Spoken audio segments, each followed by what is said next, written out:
Here in Clovis, California, we finished installing a Kohler Cimarron toilet.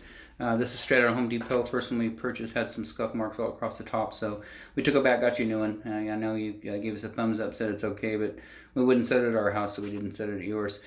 Anyways, toilet was rocking quite a bit. Feels like the flange may be loose underneath, but that's not in our scope of work. We're just replacing a toilet. We did get it shimmed so it's not moving. So that bowl is nice and tight. If you do have anything going on with that flange, the way this all gets started is that the closet flange, the part that the bowl mounts to, structurally, it has to be mounted securely to the subfloor, and that happens during construction. So this has been a while back. But if installed correctly, and then of course, avoiding all kinds of water damage down there, you should be in good shape. Anyway, so brand new wax rings, brand new supply line.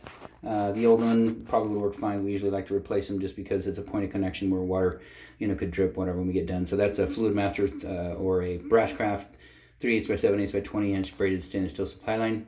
That's your shutoff valve. Nothing. We didn't do anything there. And so everything's set, filling correctly, shutting off correctly, flushing correctly. Outside of that, this installation is done.